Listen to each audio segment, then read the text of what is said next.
Hey guys, my name is Brad. I'm a guest on this channel for the day, but unlike Professor Dreadlocks and that one weird AI guy nobody cares about, I have my own channel. So if you like what you see here, feel free to check it out and follow me on Twitter. But enough self-promotion. I've talked about several people on my channel, but one group I've been wanting to talk about for a while now is Black Lives Matter. A lot of us are familiar with the infamous "Hands Up, Don't Shoot," a slogan based on the Ferguson shooting that was revealed to be an outright lie. A year after the shooting, Black Lives Matter released a written piece on their website discussing the event. You'd think that they'd take this opportunity to let everyone know that "Hands Up, Don't Shoot" was a lie and admit their fault.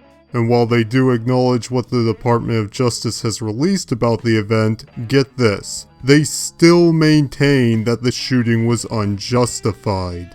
If you thought that Alicia Garza saying we need police-free communities was the most insane thing to come from this movement, well, you'd be right, but this is still a close second. So today I'm going to be deconstructing this piece, and to help out, I got my good old buddy Sunman to read it for us. Let's get started. A year ago today, Mike Brown Jr. was killed by former police officer Darren Wilson in Ferguson, Missouri. Brown, an 18-year-old black male, had been shot at least 6 times, twice in the head, by a white police officer. His dead body was then left uncovered on Canfield Drive, in public view of family and neighbors. Okay, so right off the bat they're trying to establish Michael Brown as the victim, regardless of what actually happened. Great start.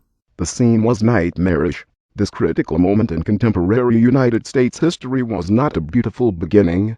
The Department of Justice found that Brown physically attacked Wilson and attempted to grab his gun. Wilson then allegedly shot Brown in self-defense. This information countered the testimony of Dorian Johnson, Brown's friend and witness to the shooting, who said Brown's hands were raised when he was shot, something Johnson still maintains is truth. "Hands up, don't shoot" would eventually become a protest cry. To whoever wrote this, why are you saying that Wilson allegedly shot Brown in self-defense?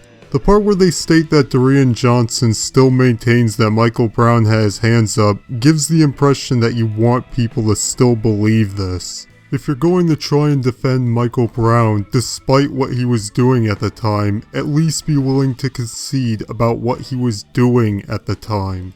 The report gave reason for some to question the basis of more than 100 days of protests in Ferguson. The Washington Post's Jonathan Capehart, for example, wrote in response, "We must never allow ourselves to march under the banner of a false narrative on behalf of someone who would otherwise offend our sense of right and wrong." You say that as if finding out crucial details about the shooting event somehow isn't enough to question whether rioting and burning things down was worth it. Yet, Capehart, like others who argue Brown should not be the cause-celebre for a local-turned-international movement against blue-on-black violence, missed a significant point central to Ferguson protests. No matter how Wilson and Brown confronted each other, Brown was shot several times, including in the head. Yeah, if you read the report, he shot him multiple times other than in the head, and didn't shoot him in the head until he realized he wouldn't be stopped otherwise.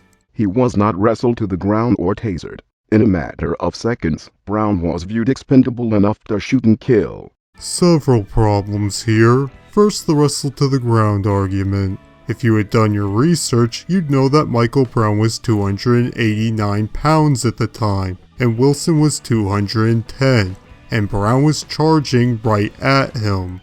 As for the taser argument, if you actually read the Department of Justice report, you'd know that he didn't even have a taser. Michael Brown had every chance to stop fighting with him and save his own life. His life wasn't lost because Officer Wilson simply deemed him expendable. His life was lost because Officer Wilson decided his own life wasn't expendable. Michael Brown's life was ended because his life didn't matter to himself. If it had, he wouldn't have continued charging the officer after he had already been shot multiple times. In a country where Dylann Roof, who heartlessly killed 9 black church members in the name of white supremacy, can be driven to a Burger King upon arrest by police because he was hungry, One must question the rubric law enforcement uses to determine who is and who is not worthy of life. Black people continue to lose lives and faith in the policing system. So much wrong here. As I stated before, Officer Wilson didn't shoot Brown because he considered him expendable. He shot him because he valued his own life. And to compare the case of Dylann Roof to Michael Brown is a massive false equivalency. While I agree that driving him the Burger King is highly questionable for the officer who arrested him, his arrest was absolutely nothing like Michael Brown's. The article that this piece cites even quotes one of the officers saying, "He was very quiet, very calm. He sat down here very quietly. He was not problematic." Now, I wholeheartedly agree that killing 9 churchgoers is far more heinous a crime than stealing a pack of cigarillos, but that doesn't change the fact that Brown was actively posing a threat to Officer Wilson's life. Whether our hands are up or our fists clenched, when in the presence of police, officers are still likely to respond to black people differently than white people, too often with deadly force. And black people from Ferguson to Texas Waller County are aware of this anomalous treatment. So the first source they cite here is an article on The Guardian about how black people shot by the police are twice as likely to be unarmed as white people shot by the police. But as the Ferguson case demonstrates, the fact that you're not armed doesn't automatically make you innocent or harmless. Now, it does make it more likely that you're not going to be an active enough threat to put the officer's life in danger, but by itself, it proves nothing. And the second source they cite is about the Sandra Bland case. Sandra Bland committed suicide. She wasn't killed, and this fact is, again, present in the very article that they cite. Protesters did not need a perfect symbol, an innocent victim or an ostensibly respectable face upon which to base their calls for justice. That is where Capehart and other critics got it wrong. They only needed a spark of injustice. Protesters did not need a perfect symbol, an innocent victim, or ostensibly respectable face upon which to base its calls for justice. That is where Capehart and other critics got it wrong. It only needed a spark of injustice. Okay, is there any particular reason they said the exact same thing with only slightly different wording? And more importantly, Michael Brown's shooting was not a spark of injustice. It was a completely justified shooting. The DOJ's investigation revealed the Ferguson Police Department's sustained history of racial discrimination and biased treatment of black residents. In the past year, significant personnel changes have been made in Ferguson's municipal leadership. President Barack Obama convened with Ferguson protesters at the White House to discuss policing. A movement for Black Lives has continued, and Ferguson activists are among the leading voices in an ongoing public dialogue on policing, anti-black racism, and state violence across the country. None of the above would have happened had the tenacious Ferguson protesters remained quiet or unconvinced of their unrest on Brown's behalf. The rioting, looting, and arson of the Ferguson riots also wouldn't have happened. Though I will concede that it is true that the Department of Justice investigation did find a history of racial bias in the Ferguson Police Department. This is highly unfortunate, and I'm glad it was brought to light. But that doesn't change the fact that the riots were all over an event that was built on lies.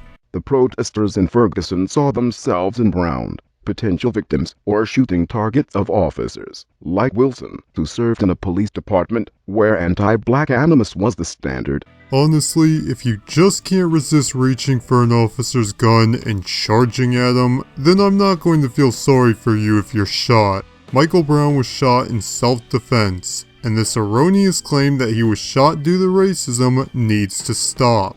So while the Ferguson story begins with the heartbeat of one of Ferguson's own tragically stopping, it continues because another was ignited. For that, the public owes gratitude to Ferguson and Mike Brown. This is why I could never support Black Lives Matter. Even giving benefit of the doubt that black people are unfairly targeted by police, I can't support this movement because it's ultimately anti-police. They claim that they're not in their 11 misconceptions about the Black Lives Matter movement piece, but if they can't recognize the importance of self-defense, then they can't claim to care about police lives. Like it or not, we need police for a reason, and while we should do what we can to prevent police brutality, simply allowing criminals to attack and even kill them isn't a valid solution. And that sums up for this rebuttal. Thank you for watching, and I hope you enjoyed the video.